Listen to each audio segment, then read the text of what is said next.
आप पूछिए जाके, केजरीवाल जी से पूछिए और उनसे कहिए कि वो पब्लिकली कहें, देश के सामने कहें कि वो रिजर्वेशन बढ़ाना चाहते हैं और वो जाति जनगणना करवाना चाहते हैं। हमारी सरकार आएगी दिल्ली में, एकदम हम जाति जनगणना करके दिखाएंगे और सबको पता लग जाएगा, दलितों को पता लग जाएगा कि आपकी दिल्ली में, दिल्ली की सरकार में, दिल्ली की संस्थाओं में, दिल्ली के गवर्नमेंट में कितनी भागीदारी है। आपको पता लग जाएगा, पिछड़ों को पता लग जाएगा कि आपकी कितनी भागीदारी है। और केजरीवाल जी आए और केजरीवाल जी ने बहुत बड़ा प्रचार किया, दिल्ली को मैं साफ कर दूंगा, भ्रष्टाचार मिटा दूंगा, पेरिस बना दूंगा। अब देखिए हुआ क्या। आप देखिए, बाहर चला नहीं जा सकता है, ऐसा पोल्यूशन है, बाहर चला नहीं जा सकता है, आधे लोग बीमार रहते हैं, कैंसर बढ़ रहा है, पोल्यूशन बढ़ता जा रहा है, महंगाई बढ़ती जा रही है। और उन्होंने कहा था कि भ्रष्टाचार को अरविंद केजरीवाल जी मिटाएंगे। अब आप बताइए, दिल्ली में अरविंद केजरीवाल जी ने भ्रष्टाचार मिटाया क्या? मिट गया।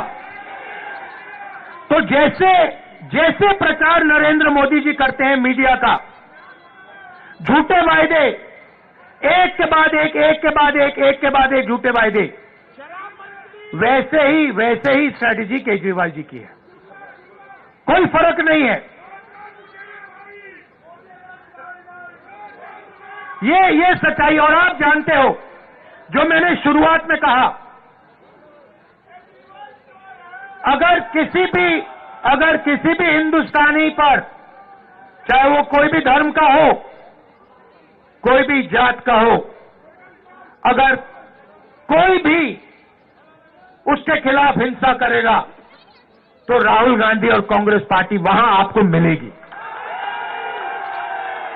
ये हम में और उनमें फर्क है। देखिए, ये उनमें और हम में फर्क है। जब हमारी जरूरत पड़ेगी, जब आपके खिलाफ हिंसा होगी, हम वहां आपको दिखाई देंगे, आपके साथ खड़े होंगे। और ये मैं ऐसे नहीं बोल रहा हूं, ये हमारा रिकॉर्ड है। हमने कहा था कि बीजेपी की विचारधारा के खिलाफ हम लड़ेंगे और 4000 किलोमीटर कन्याकुमारी से लेकर हम कश्मीर चले हैं। और हमने नारा दिया, देश की जनता ने नारा दिया, नफरत के बाजार में मोहब्बत की दुकान खोलनी है। और हमने ये नहीं कहा आपको कि मोहब्बत की दुकान जब ही खुलेगी जब आप हमें वोट दोगे। हमने आपसे कहा, चाहे कुछ भी होगा, ये विचारधारा की लड़ाई है, आरएसएस बीजेपी के खिलाफ हम हैं, आज है, पहले थे और पूरी जिंदगी रहेंगे। और 4000 किलोमीटर हम चले और देश का माहौल हमने बदल दिया। एक नए तरीके की राजनीति हम लाए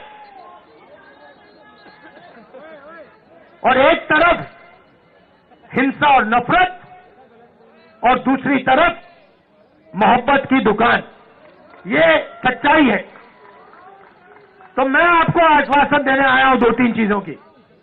सबसे पहले, हिंदुस्तान सबका है, गरीबों का है, 10-15 अरबपतियों का हिंदुस्तान नहीं है। दूसरी बात, इस हिंदुस्तान में संविधान सबसे जरूरी है, इसकी रक्षा हमने की है। आपने देखा होगा, पहले नरेंद्र मोदी जी 400 पार की बात कर रहे थे, छाती फैला के 400 पार, और चुनाव के बाद संविधान को उन्होंने ऐसे किया, सिर पे लगाया। ये काम कांग्रेस पार्टी ने करवाया है। कांग्रेस पार्टी ने साफ उनको कह दिया कि देखो बाकी सब ठीक है, अगर संविधान पर आक्रमण किया तो फिर हिंदुस्तान आपको माफ नहीं करेगा, देश आपको माफ नहीं करेगा। तो ये मैं आपसे कहना चाहता हूं, यहां पे कांग्रेस पार्टी का पूरा समर्थन कीजिए, कांग्रेस पार्टी को जिताइए, और जो पहले हम विकास करते थे, जो पूरी दुनिया को मालूम है, जो शीला दीक्षित जी ने काम किया था, जब कांग्रेस पार्टी कर पाएगी। कांग्रेस पार्टी कर सकती है, ना केजरीवाल जी कर सकते हैं, ना बीजेपी कर सकती है। यह सच्चाई है और आपने देख लिया है, आपके सामने सच्चाई है, दिल्ली की सच्चाई आपके सामने है, महंगाई की सच्चाई आपके सामने है, सड़कों की सच्चाई आपके सामने है, पोल्यूशन की सच्चाई आपके सामने है। तो कांग्रेस पार्टी को आप पूरा समर्थन दीजिए, हमारे कैंडिडेट को यहां जिताइए और दिल्ली में हमारी सरकार बनवाइए। आप सबका बहुत बहुत धन्यवाद। और कांग्रेस पार्टी के जो हमारे कार्यकर्ता हैं, हमारे जो बब्बर शेर हैं, आप सबका दिल से बहुत बहुत धन्यवाद। नमस्कार, जय हिंद, नमस्कार। बहुत बहुत धन्यवाद।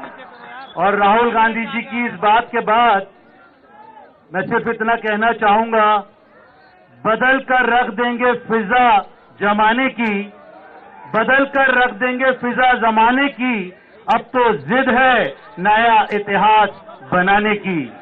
अब मैं आमंत्रित करूंगा